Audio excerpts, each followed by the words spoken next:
ऐसा तो नहीं हो रहा है ना आपके साथ? मन बहुत चंचल है महाराज, ये तो घर में ही जाता है। क्यों जाता है? आपके पास आऊं तो घर जाता है, और घर जाऊं तो आपके पास आता है। इसका मूल कारण यही है, आप क्रियाकांड में अटक करके संतुष्ट हो चुके हैं।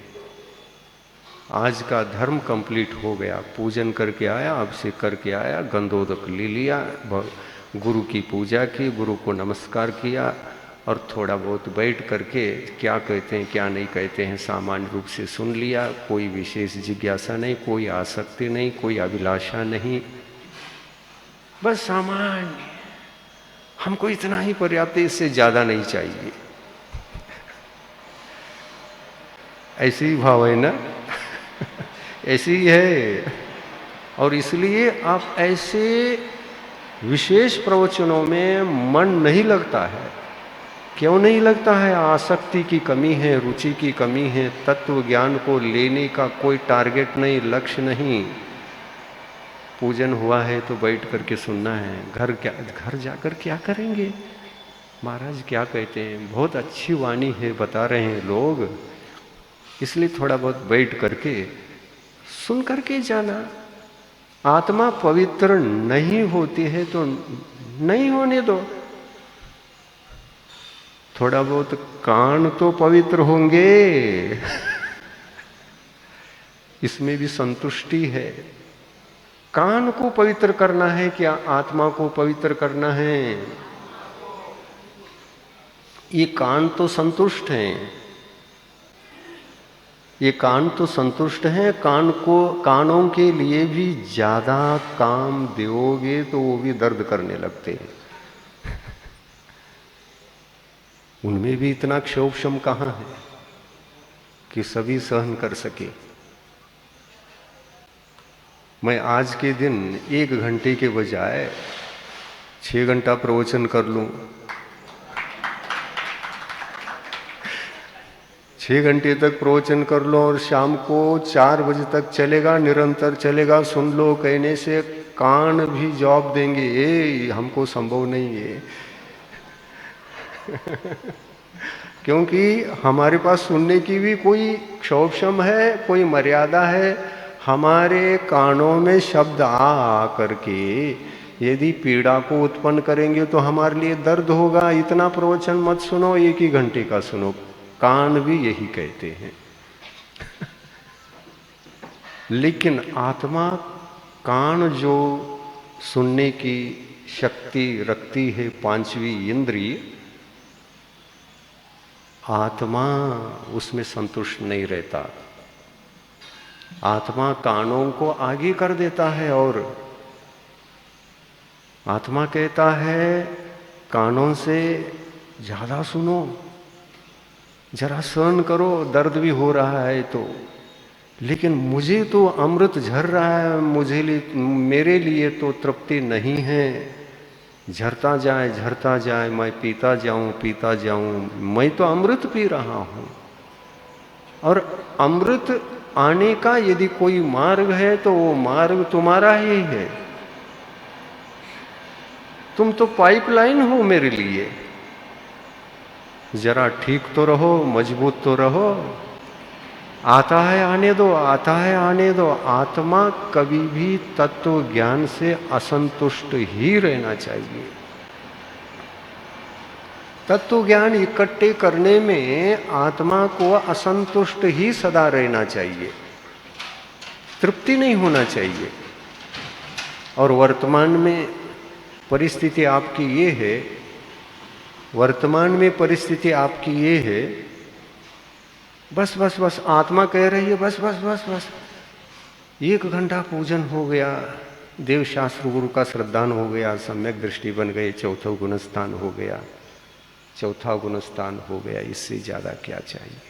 अब सुनना भी है तो जिसकी आत्मा ऐसी कह रही है, समय बचा हुआ है, वहाँ जा कर के क्या करना है, बैठो जरा सुनेंगे। उदासीन रूप से सुनने के लिए बैठ गया। ऐसी आत्मा कभी भी तत्व ज्ञान का लाभ नहीं उठा सकता। जिस आत्मा के भीतर पहले से ही उदासीनता है, वह आत्मा तत्वज्ञानी बन सकता है क्या? ऐसा ही हुआ उस काल में, जिस काल में भद्रभाव श्रुत केवली थे, असंयम दशा में श्रावक कई थे, उन्होंने मुनि दीक्षा नहीं ली। क्यों? सम्यक दर्शन हो गया। थोड़ा बहुत चर्चा करना हमको आती है, क्या शरीर अलग है आत्मा अलग है, बस हो गया। कब इससे ज्यादा क्या करना? और सामायिक में बैठना, थोड़ा बहुत वही वही रटना। सामायिक शरीर अलग है आत्मा अलग, शरीर अलग है आत्मा अलग है, 4 गतियाँ, 4 84 लाख योनि, ये सब अलग है और आत्मा अलग है। इसके बाद का तत्व ज्ञान कुछ पता है क्या? नहीं, नहीं है। नहीं है तो आत्मा संतुष्ट है, असंतुष्ट नहीं है। आत्मा का कल्याण असंतुष्ट रहने से होता है या संतुष्ट रहने से होता है? हाँ, संतुष्ट। संतुष्ट रहने से आत्मा का कल्याण होगा। तत्व ज्ञान अर्जन करने में असंतुष्टि रहना चाहिए हमेशा, या संतुष्टि मिलना चाहिए? असंतुष्टि, असंतुष्टि। तो ऐसी चर्या, भीतरी चर्या, आत्मा की चर्या बनाओगे? हाँ? बनाओगे तो तुम, आपकी आत्मा ही कह पड़ेगी भीतर से, तुम असंतुष्ट हो, महाराज को छोड़ करके जाओ ही मत घर। यहां जो अमृत झर रहा है झरने दो, पीने को मिल रहा है मिलने दो। पूजन फटाफट कर लो, खत्म करो, लेकिन ये अमृत पीने के लिए 4 ही महीना मिलने वाला है, टंकी भर भर करके रखो।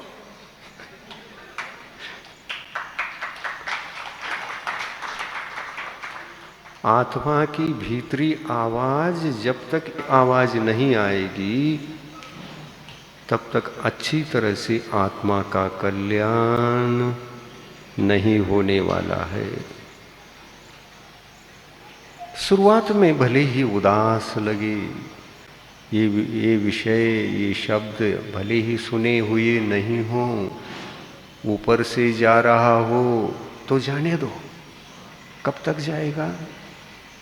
1 दिन जाएगा, 2 दिन जाएगा, 4 दिन जाएगा, 5वां दिन नीचे से जाना शुरू कर देगा। आप पहली बार में ही घबरा जाते हो, ये तो शुरू समझ में नहीं आता। और कथा कहानी का, हाँ वो तो बढ़िया रहता है, वो तो बढ़िया रहता है, वो प्रवचन बहुत अच्छे लगते हैं। बंधुओं, मैं कथा कहानी से भी प्रवचन कर सकता हूँ, मेरे पास सब कुछ है, लेकिन तत्व ज्ञान पर ही जोर इसलिए दे रहा हूँ, ऐसे भव्यात्मा जो तरस रहे हैं तत्व ज्ञान के लिए, और वो तरसने वाले टंकी भर भर कर अपने पास रखेंगे, निश्चित उनका तो कल्याण होगा ही होगा ना। हम उनको ध्यान में रखते हैं जिनको कल्याण करना ही है। विशेष ध्यान उनका रखना क्या जिनको कल्याण से मतलब नहीं है, ऐसे ही आकर के भीड़ लगा करके बैठा है। और कथा कहानी में ज्यादा रस आने से उसमें भीड़ हो भी जाती है, होती है कि नहीं? आप लोग इतने सारे बैठे हैं, एक भी कथा नहीं आए तो कई लोग एब्सेंट होने लायक भी है इसमें। अरे वहां पर तो न तो एक चुटकुला है न कथा कहानी है, इनको लेकर के ऐसे प्रवचन होते हैं क्या? चलो ये तो समझ में नहीं आते, ये सब ऊपर से जाता है,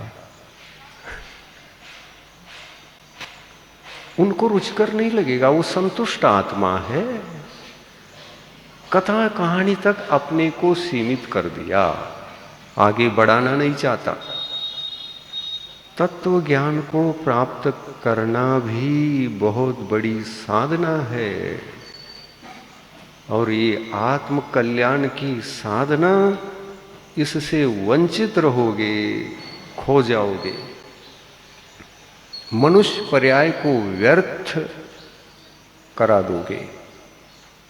एक एक मिनट, एक एक सेकंड, एक एक समय महत्वपूर्ण होता है। हमारा जीवन केवल यानी केवल आत्म कल्याण के लिए मिला हुआ होता है। बोलो, आर्यखंड किसको मिलता है? भाग्यवान को या दुर्भाग्यवान को? आर्यखंड भाग्यवान, ये जो उत्कृष्ट है उनको मिलता है। यहाँ जो पुण्य ही पुण्य ज्यादा लिखा है उनको मिलता है। और वो मिल गया। किसी भव का किया हुआ पुण्य उदय में आया और आर्यखंड में जन्म हुआ। और आर्यखंड में जन्म लेकर के हम इतना ही कह रहे हैं, धन्य धन्य हैं हम, धन्य धन्य आर्यखंड में जन्म हो गया, धन्य धन्य हमारे लिए गुरु भी मिल गए विदिशा में, और 4 महीने का चातुर्मास भी चल रहा है। लेकिन तत्व ज्ञान की अरुचि है तो ये सब व्यर्थ है। ये सब व्यर्थ हैं। आत्म कल्याण के पथ पर ये नुकसानदायी है जीवन में। आर्यखंड इसलिए मिलता है कि आप क्षेत्रार्य हैं। क्षेत्रार्य होकर जन्म लेने के लिए बहुत बड़ा पुण्य चाहिए, और ये मिला है, मानव पर्याय प्राप्त है। आर्य बनकर आर्यों का शरीर पाया है और उस क्षेत्र में जन्मा है जहां पर 4 कल्याणक हुए थे हमारे शीतलनाथ भगवान के। उनकी जन्मभूमि में हमको जन्म लेने का सौभाग्य मिला है। कितने भाग्यशाली हैं हम। और शीतलनाथ भगवान ने जन्म लेकर वो उत्कृष्ट आर्य बने। इस धरती का उत्कृष्ट आर्य कौन है पता? मात्र तीर्थंकर भगवान, जो स्वयं का भी कल्याण करते हैं और जगत के भवजीवों का भी नियम से। मौन पूर्वक मोक्ष नहीं जाते, उपदेश दिए बिना तीर्थंकर प्रकृति वाले कभी भी मोक्ष जाते नहीं हैं। कहीं पढ़ने में आया है कि ऐसे तीर्थंकर हो गए, मौन केवली बन गए और मोक्ष गए, हमको उपदेश ही उस तीर्थंकर से नहीं मिला। ऐसे कोई तीर्थंकर हो गए हैं क्या? एक भी हुए हैं क्या? न भूदो न भविष्यति। ऐसे तीर्थंकर एक भी न हुए हैं, न हो रहे हैं, न होंगे। तीर्थंकर भगवान नियम से भव्य जीवों का कल्याण करके ही जाते हैं। ऐसा क्यों?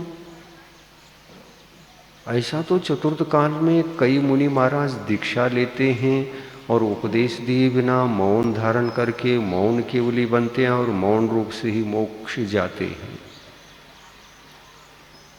स्वयं जीते हैं, दूसरे को जीने का मार्ग नहीं बताते।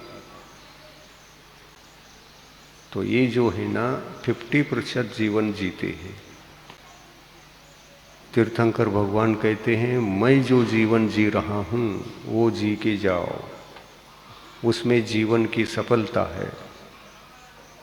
तुम स्वयं का भी कल्याण करो और दूसरे का कल्याण हो सकता है तो उनको भी भूलो मत। जियो और जीने दो। ये संदेश दे करके चले गए। और यह सूत्र केवल तीर्थंकरों का ही है और उनका भी है जिनके दिल में स्वपर जीवों के स्व के प्रति और पर के प्रति दया का भाव, करुणा का भाव लबालब भरा है। वे भी पर का भी कल्याण करते हैं और स्व का भी कल्याण करके जाते हैं। आपको क्या करना है सोचो। महाराज हमको तो कुछ नहीं करना है, नींद बहुत आती, सोना है। खाने की इच्छा होती है तो भरपूर अच्छी तरह से खाना है, इधर का उधर थोड़ा करना है और अंत समय में बूढ़े हो जाते मरण करना है। आर्य खंड में जन्म लेकर यदि इतना ही जीवन है और इतना ही जीवन जी रहे हो तो भव्य हो करके भी तुम पागल हो। इसका इलाज करना पड़ेगा अस्पताल ले जाकर, पागलपन का। ये अति जघन्य रूप से संतुष्टि का जीवन जी रहा है, जघन्य अवस्था हो गई है। नहीं, ऐसा नहीं सोचो कभी भी, स्वप्न में भी मत सोचो, स्वप्न में भी मत सोचो कि मनुष्य पर्याय मिली है तो मैं अपने अनुसार संतुष्टमय जीवन जी करके जाऊंगा, मेरा जितना होता है उतना।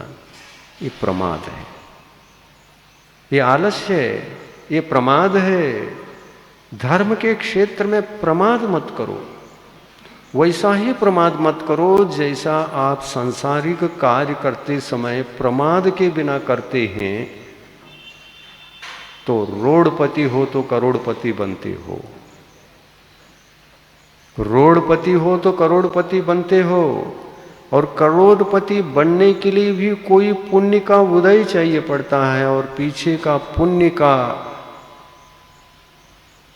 भार अधिक हो तो करोड़पति बनना संभव। पाप अधिक हो तो पुरुषार्थ करने पर भी रोडपति रहते हैं।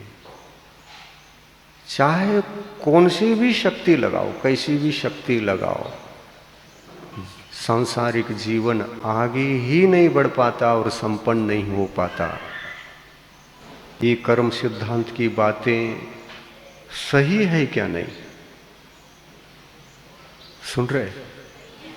कहाँ है? घर में है कि यहाँ है? बहुत जल्दी आपका मन इधर का उधर हो जाता है, मुझे भी पता चलता नहीं और आपको भी पता नहीं चलता होगा, ऐसा मन है हमारा। मन को और आत्मा को आसक्ति में रखोगे, मुझे प्रवचन सुनना, एक भी शब्द नहीं छोड़ना।